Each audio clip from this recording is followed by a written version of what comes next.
अस्सलाम वालेकुम वरहमतुल्लाहि वबरकातुहू। Class 9 federal board new book national book foundation 2024 का सबक है मिर्ज़ा ज़ाहिरदार बेग और कलीम। इसका ख़ुलासा आपके सामने है, आप इसको अच्छी तरह नोट कर लीजिए। मिर्ज़ा ज़ाहिरदार बेग अपनी डिप्टी नज़ीर अहमद के नावल का किरदार है। मिर्ज़ा ज़ाहिरदार बेग जिसका हुलिया कुछ यूँ है कि छोटा कद है, जर्द रंगत है, आँखें करंजी और दुबला डेल डोल है। वो पाँव में 1.5 आशिया की जूती और सर पर दोहरी बेल की भारी कामदार टोपी पहनते थे।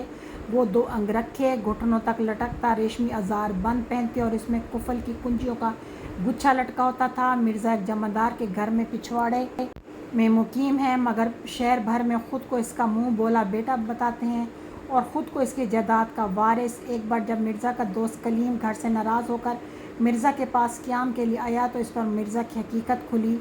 कलीम ने जब अपने आने का मकसद बयान किया तो पहल तो मिर्ज़ा ने पसो पेश से काम लिया, जबकि फिर कलीम को एक मस्जिद में ठहराया जिसकी हालत कुछ यूँ थी कि वह नहायत पुरानी और छोटी सी मस्जिद थी। यहाँ न कोई तालिब इल्म था, न हाफिज़, न मुल्ला और न मुसाफिर। यहाँ हज़ारों चमगादड़ें मौजूद थीं जिनकी वजह से कानों के पर्दे फटे जा रहे थे। यहाँ का फ़र्श भी फट चुका था।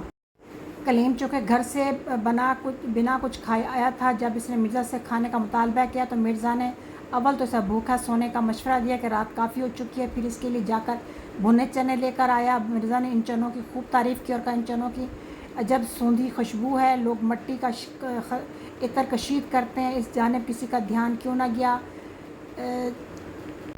दामी की दुकान पर इतना रश था, इसके हाथों में फ़न है जो भुने हुए चनों को सेडोल बना देता है। चनों की दाल ऐसी बनी है कि इस पर कोई खराश तक नहीं आई। दानों की रंगत ऐसी खूबसूरत है कि कोई बसंती और कोई पिस्ताई है। ज़मीन से उगने वाले फल और अनाज भी चने की। अब आखिरी पैराग्राफ को ख़ुद देख लें और इसको पढ़ के जो है अपना खुलासा मुकम्मल कर लें। अब आप इस सबक का मरकज़ी ख्याल नोट कर लें, इसको अच्छी तरह याद कर लीजिए और देख लीजिए। ये मरकज़ी ख्याल लिखा है। फिर एक और तरह का ख़ुलासा है, पहले ख़ुलासा मैं आपको बता चुकी हूँ, तो ये दूसरे अंदाज से ख़ुलासा है।